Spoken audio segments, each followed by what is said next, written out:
Hi, hello my dear viewers. Welcome to RS Creations and I am Rajesh, MSc Zoology. చైనాలో కొత్తగా విజృంభిస్తున్న virus. ఈ virus కోసం ఇప్పుడు మాట్లాడడం గల కారణం ఏంటంటే ఏ ఇన్స్టాగ్రామ్ పేజ్ ఓపెన్ చేస్తున్నా లేదంటే ఏ సోషల్ మీడియా యాప్ ఓపెన్ చేస్తున్నా దీని గురించిన కొంత వివరాలు దానికోసం సంబంధించిన న్యూస్ ఛానల్స్లో కూడా ఇవ్వడం జరుగుతుంది. కరోనా మహమ్మారికి మూల కేంద్రమైన చైనాలో మరోసారి కొత్త వైరస్ బీభత్సం సృష్టిస్తోంది. WHO ఎలా అంది అలా అంది. ఈ తెలంగాణ రాష్ట్ర ప్రభుత్వం రేవంత్ రెడ్డి గారు కొన్ని సూచనలు ఇచ్చారు. అలానే అన్ని రాష్ట్ర ప్రభుత్వాలని దేశం ఇప్పుడు అప్రమత్తం చేస్తోంది. ఇలాంటి ఎన్నో రకాల న్యూసెన్స్ వల్ల కూడా ప్రజలు కొంత ప్యానిక్ అవుతున్నారు. అవగాహన రాహిత్యం అనేది ఈ ప్యానిక్ సిచ్యువేషన్ క్రియేట్ చేస్తుంది. అంటే మనకి కొంచెం విషయాలే తెలియడం వల్ల కొన్ని విషయాలు అర్థం కాకపోవడం వల్ల మనం భయపడుతూ ఉంటాం.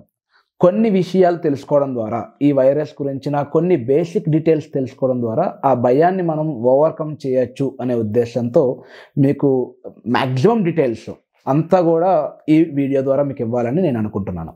ఈ వీడియోలో నేను చెప్పాలనుకునే విషయాలు ఏంటంటే అసలు ఈ వైరస్ ఎక్కడి నుంచి స్టార్ట్ అయింది, దీని యొక్క టార్గెట్ ఆర్గాన్ ఏంటి, మన బాడీలో ఏ ఆర్గాన్ ఇది అటాక్ చేస్తుంది, సిమ్టమ్స్ ఏంటి, ఈ సిమ్టమ్స్ అండ్ ప్రికాషన్ దీన్ని ఎలా మనం అరికట్టాలి, వస్తే క్యూర్ ఏంటి, ఓకే వ్యాక్సినేషన్ ఏమైనా ఉందా, అండ్ ఇమ్యూన్ సిస్టమ్కి సంబంధించిన చాలా ఆసక్తికరమైన విషయాలు మీతో నేను షేర్ చేసుకోబోతున్నాను ఈ వీడియోలో. అందరికీ అర్థమయ్యే భాషలో. ఇమ్యూన్ సిస్టమ్ అనగానే మళ్ళీ ఇదంతా బయాలజీ సైన్స్ అనుకోవద్దు. మ్యాథ్స్ బ్యాక్గ్రౌండ్ ఉన్న అసలు చదువుకోకపోయినా కూడా ఇమ్యూన్ సిస్టమ్ కోసం మీరు ఖచ్చితంగా తెలుసుకోవాల్సిన కొన్ని విషయాల్ని నేను ఈ వీడియోలో షేర్ చేయబోతున్నాను. సో ఎక్కడ కూడా స్కిప్ చేయకుండా చూడండి. చాలా మంచి విషయాలు, కొత్త విషయాలు తెలుసుకోబోతున్నారు. ఒకవేళ మీకు లాస్ట్లో ఈ వీడియోలో నేను తెలుసుకున్నది ఏమీ లేదు, ఇదంతా టైం వేస్ట్ అయిందని ఫీల్ అయినట్లయితే కనుక మీరు రిపోర్ట్ కూడా చేయొచ్చు, డిస్లైక్ కూడా చేసుకోవచ్చు. ఆర్ అదర్వైజ్ ఇక్కడ మీకు ఉపయోగపడుతుంది అనిపించిన ఒక చిన్న లైక్తో ఎంకరేజ్ చేయండి. ఇలాంటి మరింత సబ్జెక్ట్ని మీ ముందుకు తీసుకురావడానికి నేను ప్రయత్నం చేస్తూ ఉంటాను. Human meta pneumo virus. Pneumo అనే పదం ఎక్కడొచ్చినా సరే ఎయిర్ అని అర్థం. న్యూమాటిక్ బోన్స్ అంటారు, లేదంటే న్యూమోనియా. ఓకే, న్యూమా అంటే ఎయిర్ అని అర్థం. గాలికి సంబంధించిన వైరస్. గాలి ద్వారా స్ప్రెడ్ అవుతుంది, గాలి ద్వారానే లోపలికి వస్తుంది. కాబట్టి మన శరీరంలోకి గాలి వెళ్ళే ఒకే ఒక ప్రదేశం లంగ్స్, అంటే ఊపిరితిత్తులు. ఇది అటాక్ చేసేది కూడా ఊపిరితిత్తులనే. ఈ వైరస్ లోపలికి వస్తుంది, ఊపిరితిత్తుల్లో ఉంటుంది. కాబట్టి సిమ్టమ్స్ ఎవరైనా ఈజీగా ఎక్స్పెక్ట్ చేయొచ్చు, గెస్ చేయొచ్చు. ఏంటా సిమ్టమ్స్? కోల్డ్ ఉంటుంది, కాఫ్ ఉంటుంది, బాడీలో ఏ ఆర్గాన్లో ఏ ప్యాథోజన్ ఉన్నా, బ్యాక్టీరియా కావచ్చు, వైరస్ కావచ్చు, ఏదైనా కావచ్చు, ఏ ఆర్గాన్ అయినా సరే మైల్డ్ ఫీవర్ ఉంటుంది. ఫీవర్ ఎందుకయ్యా? లోపల ఉన్న వైరస్ డబుల్ అయిపోకుండా దాన్ని చంపడం కోసం ఫీవర్. కాఫ్ కోల్డ్ ఎందుకు అంటే ఉన్నది లంగ్స్లో కాబట్టి దాన్ని అరెస్ట్ చేయడానికి మ్యూకస్ వస్తుంది. ఆ మ్యూకస్ని బయటకు పంపించడం కోసం కాఫ్ వస్తుంది, కోల్డ్ వస్తుంది. సో ఈ మూడే మనకు మేజర్గా ఉండే సిమ్టమ్స్. ఇది ఏ ఫ్లూ వైరస్కైనా వస్తుంది కదా. అది హ్యూమన్ మెటా న్యూమో వైరస్ అని ఎలా మనం పసిగట్టేది అంటే పసిగట్టాల్సిన అవసరం ఏమీ లేదు.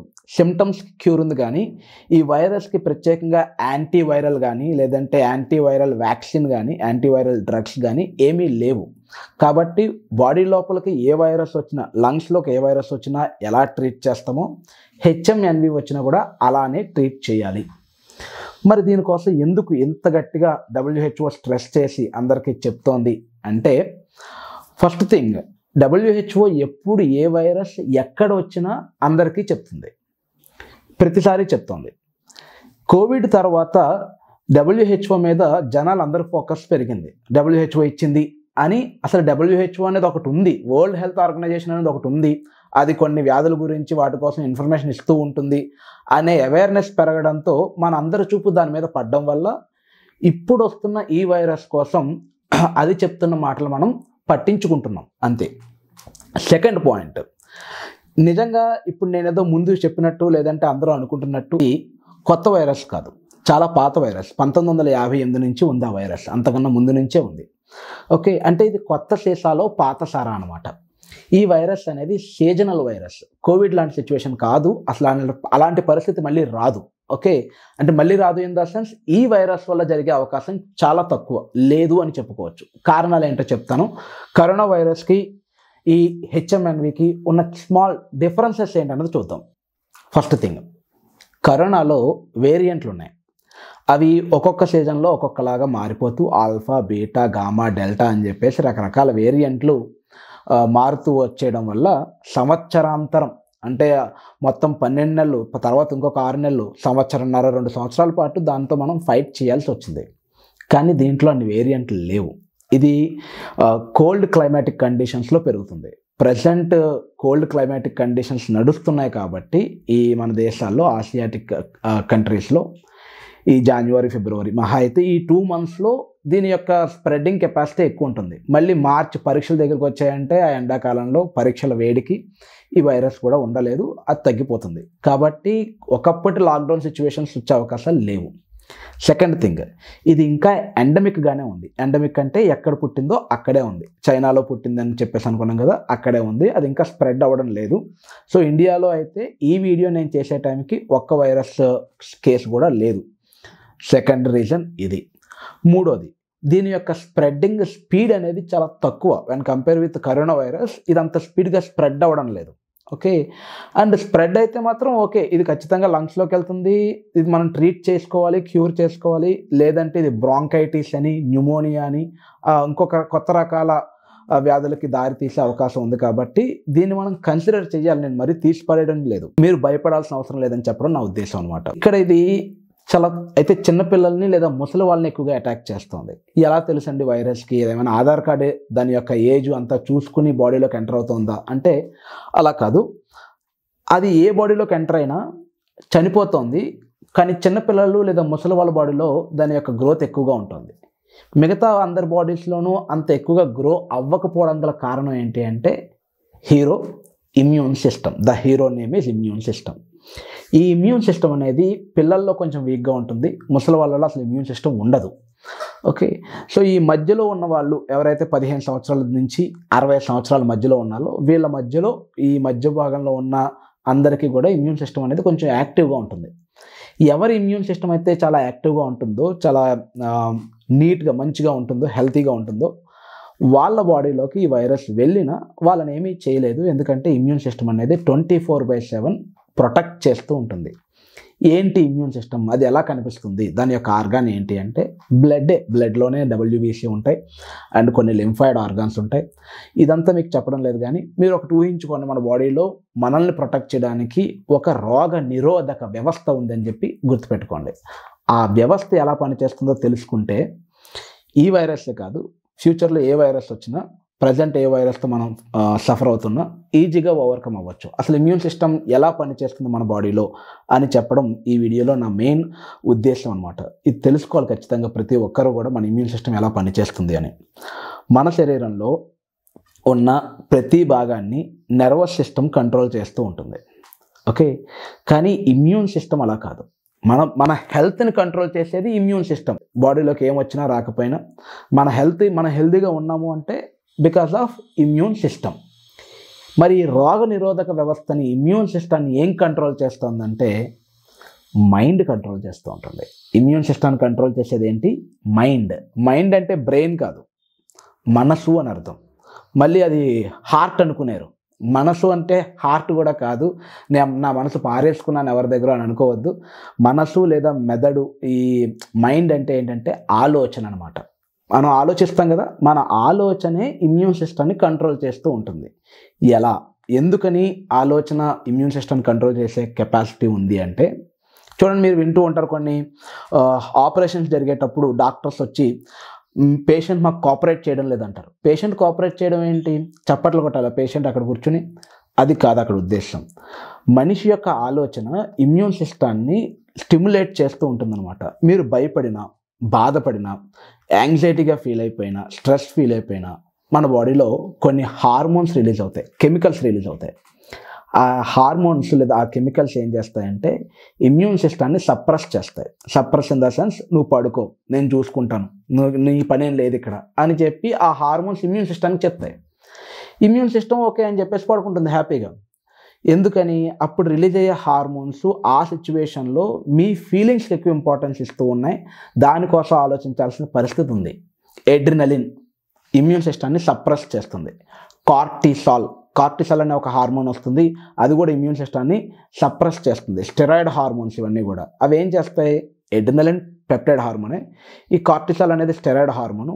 అది ఏం చేస్తుందంటే ఇమ్యూన్ సిస్టాన్ని సప్రెస్ చేసేస్తుంది, పడుకోబెడుతుంది. కార్టిసాల్ అనే కాదు, బాడీలో గ్లూకోజ్ లెవెల్ని పెంచేసే ఏ హార్మోన్ అయినా సరే, ఎడ్రినలిన్ కూడా గ్లూకోజ్ లెవెల్ని పెంచుతుంది, కార్టిసాల్ కూడా పెంచుతుంది, టెస్టోస్టెరాన్ పెంచుతుంది, ఈస్ట్రోజన్, ప్రొజెస్టెరాన్, ఇలాంటి కొన్ని హార్మోన్స్ ఏవైతే ఉన్నాయో ఆ హార్మోన్స్ ఇమ్యూన్ సిస్టాన్ని సప్రెస్ చేస్తాయి ఒక ఎక్స్టెంట్లో. ఎక్కువగా ఎడ్రినలిన్, నార్ ఎడ్రినలిన్, భయపడినా బాధపడినా నెగిటివ్గా ఫీల్ అయినా ఇవి రిలీజ్ అవుతాయి. కాబట్టి మీరు భయపడకూడదు, బాధపడకూడదు, హ్యాపీగా ఉండాలి. హ్యాపీగా ఉండడం వల్ల ఉపయోగం ఏంటి? మీరు హ్యాపీగా ఉన్నప్పుడు, నవ్వినప్పుడు, లేదంటే మెడిటేషన్ చేస్తున్నప్పుడు, నిద్రపోతున్నప్పుడు మన బాడీలో మెలటోనిన్ అనే హార్మోన్ రిలీజ్ అవుతుంది, గ్రోత్ హార్మోన్ రిలీజ్ అవుతుంది. మీరు హ్యాపీగా ఉంటే గ్రోత్ హార్మోన్ రిలీజ్ అవుతుంది. ఈ గ్రోత్ హార్మోన్ అనేది ఎక్సర్సైజ్ చేసినా రిలీజ్ అవుతుంది. యోగా చేస్తారు చాలామంది, యోగా చేసినప్పుడు కూడా ఈ హార్మోన్ రిలీజ్ అవుతుంది, గ్రోత్ హార్మోను, మెలటోనిన్. ఓకే, ఇలాంటి కొన్ని హార్మోన్స్ ఉంటాయి. ఆ హార్మోన్స్ చాలా మంచివి అనమాట. చాలా ఇమ్యూన్ సిస్టాన్ని బాగా యాక్టివ్గా ఉంచుతాయి. మనందరం కూడా కలిసికట్టుగా పనిచేద్దాం, మన బాడీకి ఏమీ కాకుండా కాపాడుకుందాం అని చెప్పి ఈ హార్మోన్స్ ఇమ్యూన్ సిస్టానికి సపోర్ట్నిస్తూ, ఇమ్యూన్ సిస్టాన్ని మోటివేట్ చేస్తూ, స్టిమ్యులేట్ చేస్తూ యాక్టివ్గా ఉంచుతాయి. కాబట్టి పాజిటివ్ థింకింగ్ అనేది మెయిన్ మెడిసిన్ అనమాట. ఓకే, అఫ్కోర్స్ అందరూ చెప్తున్నట్టు నేను కూడా చెప్తాను, మాస్క్ పెట్టుకోవాలి, మీ దగ్గర నుంచి తుంపర్లు వేరే వాళ్ళకి వెళ్ళకూడదు, వేరే వాళ్ళ తుంపర్లు మీరు పీల్చకూడదు, షేక్ హ్యాండ్స్ ఇవ్వకూడదు. ఇవన్నీ మనం తెలుసుకున్నాం, కోవిడ్ సిచ్యువేషన్ దగ్గర నుంచి తెలుసుకున్నాం. అవే ఇక్కడ కూడా వర్తిస్తాయి. అది ఎలా స్ప్రెడ్ అవుతుందో ఇది అలానే స్ప్రెడ్ అవుతుంది. కాబట్టి ఇదంతా ఓకే. బట్ ఏ మార్గంలో అయినా సరే, ఏ వైరస్, బ్యాక్టీరియా ఏదైనా సరే మన శరీరంలోకి వచ్చినట్లయితే మనల్ని ఫస్ట్ ప్రొటెక్ట్ చేసేది ఇమ్యూన్ సిస్టమ్. దానికి మనం థ్యాంక్స్ చెప్పాలి ప్రతిరోజు. పొద్దున్న లేచిన వెంటనే థ్యాంక్ యూ ఇమ్యూన్ సిస్టమ్, నన్ను ప్రొటెక్ట్ చేసినందుకు. ఇవాళ కూడా ప్రొటెక్ట్ చేయి, రేపు పొద్దున్న నీకు ఒక చాక్లెట్ కొనిస్తాను, ఆ చాక్లెట్ కూడా మనమే తింటాం. ఓకే, సో ఇలా మనం దాన్ని పాజిటివ్ వేలో ఇమ్యూన్ సిస్టాన్ని పాజిటివ్గా ఆలోచించుకుంటే ఇమ్యూన్ సిస్టమ్ చాలా యాక్టివ్గా వర్క్ చేస్తుంది. సో పాజిటివ్ థింకింగ్ పెరగాలి, మెడిటేషన్ చేయండి, యోగా చేయండి. రీసెంట్గా హబిల్డ్ యోగా అని చెప్పేసి నేను ఒక యోగాలో జాయిన్ అయ్యాను, మీకు దాని లింక్ కూడా పెడతాను. చాలా అద్భుతంగా ఉంది యోగా. ఇవాళ నుంచి 6వ తారీఖు నుంచి ఒక 10 రోజులో 15 రోజులో ఆ యోగా అనేది ఫ్రీ సెషన్స్ జరుగుతున్నాయి, ఫ్రీగా జరుగుతుంది. 3 sessions morning, 3 sessions evening, 6:30 to 7:30, 7:30 to 8:30, 8:30 to 9:30 అనుకుంటా మార్నింగ్ టైము. ఈవినింగ్ కూడా సేమ్ 5:30 to 6:30, 6:30 to 7:30 ఇలా ఉంటుంది. ఒకసారి మీరు ఆ లింక్ మీద క్లిక్ చేసి జాయిన్ అవ్వడానికి ట్రై చేయండి. మీ ఫ్రీ టైంలో యోగా చాలా మంచి రిలీఫ్ ఇస్తుంది. యోగా వల్ల మీకు యోగా చేస్తున్నప్పుడు, ఎక్సర్సైజ్ చేసినప్పుడు రిలీజ్ అయ్యే ప్రతి హార్మోను ఇమ్యూన్ సిస్టాన్ని యాక్టివేట్ చేసే హార్మోనే. అది మెలటోనిన్ కావచ్చు, లేదంటే ఇప్పుడు నేను మీకు చెప్పాను కదా గ్రోత్ హార్మోన్ కావచ్చు. ఓకే, పిట్యూటరీ హార్మోన్స్ రిలీజ్ అవుతాయి, thyroid stimulating hormone. And immune సిస్టాన్ని ఇంకొంచెం బాగా ఇంప్రూవ్ చేసుకోవాలంటే ఇంకొక హార్మోన్ ఏముంది అంటే ఆక్సిటోసిన్ అని ఉంది. దాన్నే లవ్ హార్మోన్ లేదా బాండింగ్ హార్మోన్ అంటారు. ఈ లవ్ హార్మోన్ అనేది ఎప్పుడు రిలీజ్ అవుతుందంటే ఒక లవబుల్ టచ్, మదర్ టచ్ చేసినప్పుడు, ఫాదర్ టచ్ చేసినప్పుడు, లేదంటే మీకు ఇష్టమైన పర్సన్ మీరు టచ్ చేసినప్పుడు, ఓకే, ఆర్ ఒక హగ్, ఇలాంటి టైంలో రిలీజ్ అయ్యే ఆక్సిటోసిన్ ఏదైతే ఉందో ఆ ఆక్సిటోసిన్ అనేది ఇమ్యూన్ సిస్టాన్ని బాగా ఇంప్రూవ్ చేస్తుంది. ఆక్సిటోసిన్ అనేది ఇమ్యూన్ సిస్టమ్కి ఒక బూస్ట్ లాంటిది ఆక్సిటోసిన్. అండ్ మదర్లో రిలీజ్ అవుతుంది ప్రొలాక్టిన్ అనే హార్మోన్, అది కూడా ఇమ్యూన్ సిస్టాన్ని బాగా యాక్టివేట్ చేస్తుంది. ప్రొలాక్టిన్ రిలీజ్ అయ్యేది బేబీకి మిల్క్ ఇచ్చేయడానికి రిలీజ్ అవుతుంది ఆ హార్మోన్. సో హార్మోన్స్ ఇమ్యూన్ సిస్టాన్ని యాక్టివేట్ చేసే ఫంక్షన్ ఉన్నాయి. కొన్ని హార్మోన్స్ బ్యాడ్ హార్మోన్స్ కూడా ఉన్నాయి. గుడ్ హార్మోన్స్ని మనం ఇంప్రూవ్ చేసుకోవాలంటే యోగా చేయడం మంచిది. మీకు కావాలంటే ఫ్రీ యోగా సెషన్స్ ఉన్నాయి ఆన్లైన్లోనే, మీకు నేను సజెస్ట్ చేశాను కదా, అది ఆన్లైన్లో మీరు యూట్యూబ్లో చూసి మీరు నేర్చుకోవచ్చు. ఇంగ్లీష్ అండ్ హిందీ ఈ 2 లాంగ్వేజెస్లోనూ మీకు అక్కడ మెంటార్ చెప్తూ ఉంటాడు, చూపిస్తూ ఉంటారు. అండ్ మీరేమి మీ బాడీని లైవ్లో ప్రజెంట్ చేయక్కర్లేదు, యూట్యూబ్లోనే రన్ అవుతుంది, అది చూస్తూ మీరు ఇంట్లో చేసుకోవచ్చు. యోగా మెడిటేషన్ చేయడానికి ట్రై చేయండి. నేను ఆల్రెడీ యోగాలో జాయిన్ అయ్యాను. మంచి మెడిటేషన్ బాగా చెప్తారండి. మెడిటేషన్ చెప్పడంలో ది బెస్ట్ అనమాట. చాలా ప్లెజెంట్ ఎన్విరాన్మెంట్ని క్రియేట్ చేస్తారు మన చుట్టూ. అండ్ యోగా కూడా చాలా బాగా నేర్పిస్తున్నారు. అండ్ అఫ్ కోర్స్ ఇది ఆ ప్రమోషన్ అయితే కాదు, ఈ వీడియోకి ఇది ఒక యాడింగ్ లాంటిది అనమాట. ఇమ్యూన్ సిస్టమ్ని ఇంప్రూవ్ చేసుకోవడానికి ఇది ఒక యాడింగ్ లాంటిది. యోగా జాయిన్ అయినట్లయితే కనుక మీరు ఆటోమేటిక్గా మీ హార్మోన్స్ ఇమ్యూన్ సిస్టమ్ని ఇంప్రూవ్ చేస్తాయి. యోగా కాకపోతే ఎక్సర్సైజ్ మీరు జిమ్లో జాయిన్ అవ్వచ్చు, ఏదైనా ఒక జిమ్కి వెళ్ళి అక్కడ జాయిన్ అవ్వచ్చు. కాకపోతే దానికి మనం డబ్బులు కట్టాలి. ఇదైతే ఫ్రీగా ఒక 14 days మీరు నేర్చుకోవచ్చు. దాన్ని మీరు తర్వాత కంటిన్యూ చేసుకోవచ్చు కూడా. ఓకే, నియర్లీ 80 లక్షల మంది జాయిన్ అవుతున్నారు రేపు 6వ తారీఖున. రేపు అంటే కౌంట్ మాకు కనిపిస్తుంటుంది కాబట్టి 80 లక్షల మంది జాయిన్ అవుతున్న దాంట్లో మనం ఇంకొకళ్ళగా యాడ్ అయ్యి మనం కూడా నేర్చుకోవడంలో తప్పు లేదు. సో ఇది ఇమ్యూన్ సిస్టమ్ కోసం. ఇమ్యూన్ సిస్టమ్ని ఇంప్రూవ్ చేసుకోండి. సెకండ్, మీ అందరికీ తెలిసిందే, మాస్క్ పెట్టుకోండి, హ్యాండ్ శానిటైజర్స్ దగ్గర పెట్టుకోండి. మీ చేతులు మీ నోటి దగ్గరికి లేదా ముక్కు దగ్గరికి వెళ్తున్న టైంలో అవి క్లీన్గా ఉన్నాయా లేదా అని చెక్ చేసుకోవడం, శానిటైజ్ చేసుకోవడం ఒకసారి, అది ఒకటి. అండ్ నమస్కారం, మన ఇండియన్ కల్చర్, దీన్ని ఎక్కువగా ఇంప్రూవ్ చేసుకొని instead of shake hand భయపడక్కర్లేదు.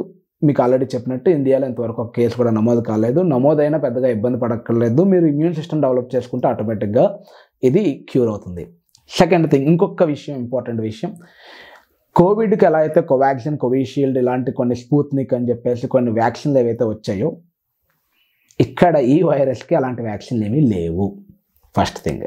Second, దీనికి పర్టిక్యులర్ క్యూర్ అయితే లేదు. అంటే ఈ వైరస్ కోసం క్రియేట్ చేసిన యాంటీవైరల్ డ్రగ్స్ అయితే ఏమీ లేవు. సిమ్టమ్స్ని క్యూర్ చేసుకోవడమే రెండోది. థర్డ్, ఇది ఒక 5 days మహా అయితే మన బాడీలో ఉండేది. సో 5-6 daysలో క్యూర్ అయిపోతుంది. ఇమ్యూన్ సిస్టమ్ స్ట్రాంగ్గా ఉండి మెడిసిన్స్ మీరు యూస్ చేసినట్లయితే కనుక. ఇమ్యూన్ సిస్టమ్ వీక్ అనుకోండి, మీరు ఏం యూస్ చేసినా ఉపయోగం లేదు. కాబట్టి ఫస్ట్ ఇమ్యూన్ సిస్టమ్ డెవలప్ చేసుకోవడానికి ట్రై చేయండి. సో ఈ థర్డ్ వన్, ఇదంతా మనిషిని అంతగా సఫర్ చేసే వైరస్ అయితే కాదు. It has its own restrictions when compare with corona virus also. దీని సైజ్ కొంచెం పెద్దదిగా ఉంటుంది కాబట్టి అంత స్పీడ్గా ఏమి స్ప్రెడ్ అవ్వడం లేదు. ఓకే, అండ్ వీలైతే ఎర్లీ మార్నింగ్ లేచే అవకాశం ఉన్నట్లయితే కనుక మార్నింగ్ లేవండి. ఎందుకంటే లంగ్స్ యొక్క కెపాసిటీని పెంచుకోవాలంటే మార్నింగ్ ఎయిర్ అనేది చాలా బాగా పనిచేస్తుంది. 5:30 to 6కి లేవండి. అదేంటి అప్పుడే చాలా చల్లగా ఉంటుంది కదా, అప్పుడే ఎలా లేస్తాం, పైగా ఇది కోల్డ్ క్లైమేటిక్లో ఎక్కువగా పెరుగుతుంది అని మీరు అనుకోవచ్చు. బట్ కాదు, మార్నింగ్ టైంలో మీ లంగ్స్ చాలా యాక్టివ్గా పనిచేస్తే అక్కడ ఉన్న తేమ కండిషన్ కావచ్చు, ఎక్కువగా గాలి తీసుకోవడానికి మార్నింగ్ టైం వాకింగ్ అట్లీస్ట్ చేయడానికి ట్రై చేయండి. ఓకే, అండ్ మంచి ఫుడ్ తీసుకోండి. ఇంతకన్నా ఎక్కువగా తెలుసుకోవడానికి చెప్పడానికి ఏం లేదు. ఇంకా మీకు ఏ డౌట్ ఉన్నా సరే కామెంట్ బాక్స్లో మెన్షన్ చేయండి, దానికి నేను ఖచ్చితంగా రెస్పాండ్ అవుతాను. ఇక ఈ ఒక వైరస్ అనే కాదు, వేరే ఏ విషయం పైన సరే మీకు ఇన్ఫర్మేషన్ కావాలని అనుకున్నట్లయితే కనుక ఖచ్చితంగా కామెంట్ బాక్స్లో మెన్షన్ చేయండి. దాని మీద ఒక చిన్న వీడియో చేసుకుందాం, మనం కలుస్తూ ఉందాం. Okay, thank you, have a nice day.